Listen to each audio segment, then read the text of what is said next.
Okay, so we're going to have a look at another question. This is from the 2022 HSC Standard 2 Maths paper. Now this question also appears in the Advanced Maths paper.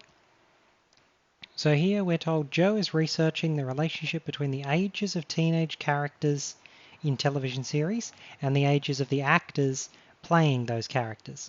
After collecting the data, Joe finds the correlation coefficient. So we're told in question 35, correlation coefficient, which we'll call CC, is 0.4564.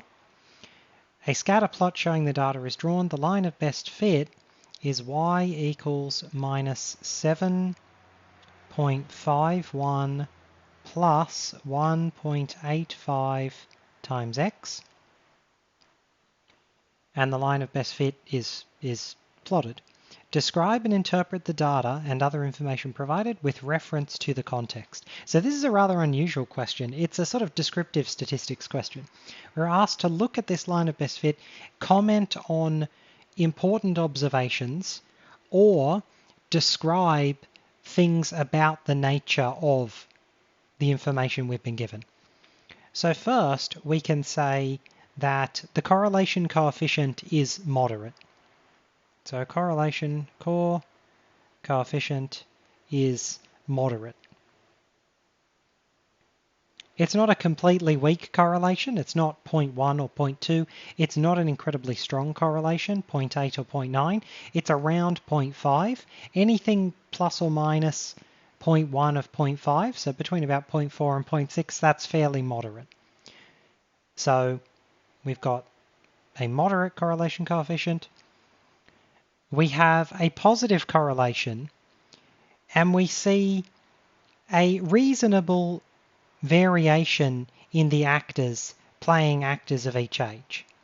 So this is certainly noticeable.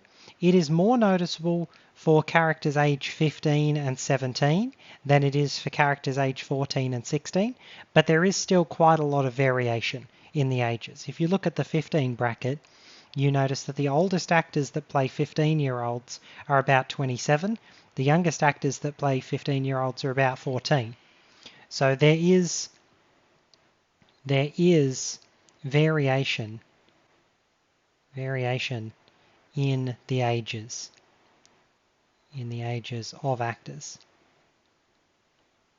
playing any given aged character. So this is an observation about the data.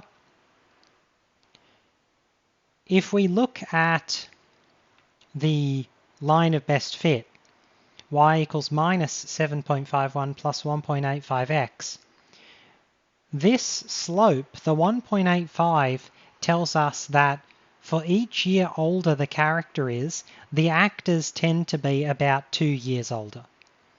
So the slope, m equals 1.85, suggests that actors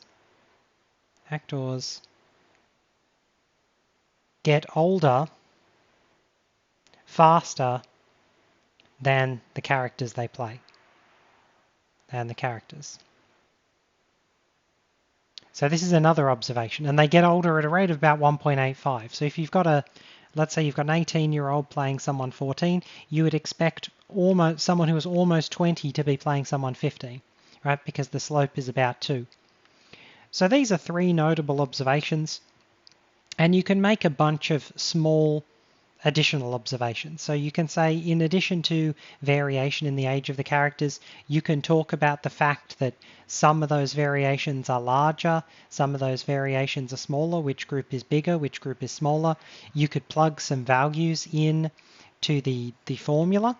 You could state that the line of best fit data may be reasonable for interpolating data for actors between, say, 14 and up to about 18, but anything beyond that, it will not work. So some combination of comments like this will get you the marks. So we're told to provide, the marking guidelines are incredibly vague for this question, incidentally. If you provide some information, you'll get 1 mark. Provide description and interpretation of data, you get another mark. Provide a sound description and interpretation of data plus other information, you get 3 marks. comprehensive description and interpretation of data and other information in the context, you get 4 marks. So just list off a whole bunch of things about the data, talk about the numbers you've been given, talk about the formulas, what do they mean, what do they imply, and then make comments about this data set. This is what's likely to get you full marks.